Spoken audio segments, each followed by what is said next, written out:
நேற்று கரூர் மாவட்டத்தில் திராவிட முன்னேற்ற கழகத்தினுடைய முப்பெரும் விழா நடத்தியிருக்கின்றார். சுமார் 8 ஆண்டுகளுக்கு முன்பு அன்னைக்கு எதிர்க்கட்சி தலைவராக இருக்கக்கூடிய ஐயா ஸ்டாலின் அவர்கள் வந்த பொழுது அவர் பேசிய வசனம், இந்த மாவட்டத்தில் 2 திருடங்க இருக்காங்க. ஒரு பெரிய திருடன், அவர் பேர் செந்தில் பாலாஜி, சின்ன திருடன் செந்தில் பாலாஜினுடைய தம்பி அப்படின்னு பேசிட்டு போனார். செந்தில் பாலாஜி இந்த கரூர் மாவட்டத்தை தன்னுடைய கட்டுப்பாட்டுல வச்சிருக்கிறாரு. கட்டுப்பாடுனா கொள்ளையடிக்கிறதுல, ஊழல் செய்யறதுல, லஞ்சம் வாங்குறதுல அந்த கட்டுப்பாட்டுல வச்சிருக்கிறாரு.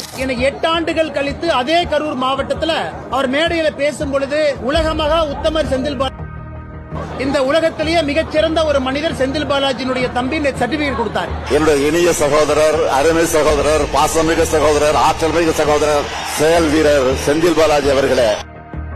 இன்னைக்கு திமுகவினுடைய முப்பெரும் விழா இப்படித்தான் நடந்திருக்கு.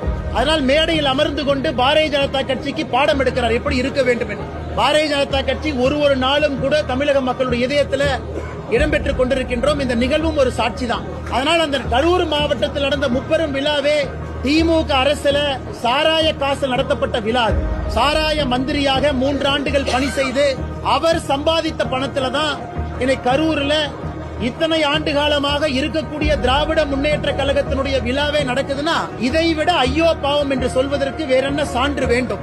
ஆனால் முதலமைச்சர் அவர் கண்ணாடியில பார்க்கணும். எப்படிப்பட்ட ஊழல்வாதிகளை கட்சியில வச்சுக்கிட்டு, எப்படி சம்பாதிச்ச பணத்தை எல்லாம் வச்சுக்கிட்டு அதுல ஒரு விழா நடத்துறாரு. அந்த மேடையில ஏதோ ஒரு பெரிய சாதனையை செய்தது போல எங்களுக்கு அறிவுரை வழங்குறார்.